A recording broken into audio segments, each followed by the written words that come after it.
السلام علیکم، آپ سب کیسے ہیں؟ انشاءاللہ خیریت سے ہوں گے، آمین۔ مولا آپ سب کو اپنی حفظ و ایمان میں رکھیں، آپ سب کی پریشانی دور کریں، آمین ثم آمین۔ آئیے آج ہم آپ کو بتاتے ہیں سورہ واقعہ کی فضیلت۔ سورہ واقعہ کیا ہے، اس کی فضیلت کیا ہے اور اسے کیسے پڑھنا چاہیے۔ بسم اللہ الرحمن الرحیم۔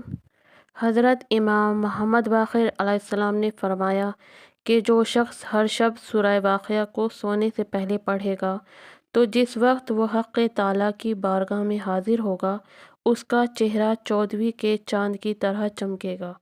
اور امام جعفر صادق علیہ السلام فرماتے ہیں کہ جو شخص ہر شب جمعہ کو یہ سورہ پڑھے تو خداوند تعالیٰ اس کو اپنا دوست قرار دے گا اور تمام لوگوں کے دلوں میں اس کی دوستی ڈال دے گا۔ وہ فقیری نہیں دیکھے گا اور نہ محتاج ہوگا، نیز دنیا کی آفتوں اور بلاؤں سے محفوظ رہے گا انشاءاللہ۔ اور حضرت امیر المومنین علیہ السلام کے رفقا میں شمار ہوگا۔ منقول ہے کہ عثمان ابن عفان جب عبداللہ ابن مسعود کی عیادت کو گئے تو عثمان نے ان سے پوچھا کہ تمہیں کس چیز کی شکایت ہے؟ کہا اپنے گناہوں کی۔ پھر پوچھا کیا آرزو رکھتے ہو؟ کہا رحمت پروردگار کی۔ بعد اس کے دریافت کیا کہ طبیب کو بلاؤں کہ تمہارے علاج کرے؟ کہا طبیب ہی نے مجھ کو بیمار ڈالا ہے۔ پوچھا کچھ تمہاری مالی اعنات کروں؟ کہا جب میں محتاج تھا اس وقت تو تم نے میری کوئی کچھ نہیں کی، اور اب جو مجھے احتیاج نہیں تو مجھ کو دینا چاہتے ہو؟ عثمان نے کہا تمہارے بیٹوں کو کچھ دے دوں؟ کہا ان کو بھی ضرورت نہیں ہے، اس واسطے میں نے ان کو سورہ واقعہ تعلیم کیا ہے اور وہ ہمیشہ اس کی تلاوت کرتے ہیں، اور میں نے جناب رسول خدا صلی اللہ علیہ وآلہ وسلم سے سنا ہے کہ جو شخص ہر شب اس سورے کو پڑھے گا وہ ہرگز فقیر و محتاج نہ ہوگا، خداوند عالم اسے وسعت رزق عطا فرمائے گا انشاءاللہ۔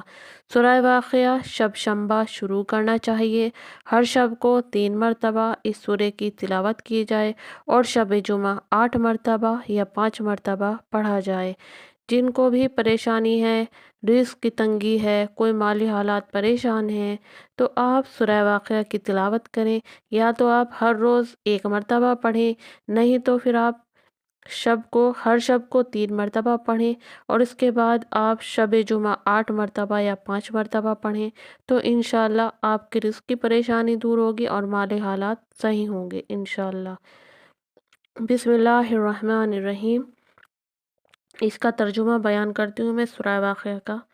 بہت ہی خوبصورت ترجمہ ہے اور بہت ہی دل کو سکون پیدا کرتا ہے ترجمہ۔ دیکھیں آپ سنیں اس ترجمے کو تو انشاءاللہ آپ کو بھی بہت دلی سکون ملے گا۔ بسم اللہ الرحمن الرحیم۔ جب قیامت برپا ہوگی اور اس کے واقع ہونے میں ذرا جھوٹ نہیں ہے، قیامت کے واقع ہونے میں ذرا بھی جھوٹ نہیں ہے، اس وقت لوگوں میں فرق ظاہر ہوگا کہ کسی کو پست کرے گی کسی کو بلند۔ جب زمین بڑے ذروں سے ملنے لگے گی اور پہاڑ ٹکرا کر بالکل چور چور ہو جائیں گے، پھر ذرے بن کر اڑنے لگیں گے اور تم لوگ 3 قسم ہو جاؤ گے، تو داہنے ہاتھ میں اعمال لینے والے وہ داہنے ہاتھ والے کیا چین میں ہیں، اور بائیں ہاتھ میں نامہ اعمال لینے والے افسوس میں ہیں۔ دائیں ہاتھ میں اعمال لینے والے چین میں ہیں اور بائیں ہاتھ میں نامہ اعمال لینے والے افسوس میں۔ بائیں ہاتھ والے کیا مصیبت میں، اور جو آگے بڑھ جانے والے ہیں وہ کیا کہنا، وہ آگے ہی بڑھنے والے تھے۔ یہی لوگ خدا کے مقرب ہیں آرام و آسائش کے باغوں میں، بہت سے تو اگلے لوگوں میں سے ہوں گے اور کچھ تھوڑے سے پچھلے لوگوں میں سے۔ موتی اور یاقوت سے جڑے ہوئے سونے کے تاروں سے بٹے ہوئے تختوں پر ایک دوسرے کے سامنے تکیے لگائے بیٹھے ہوں گے۔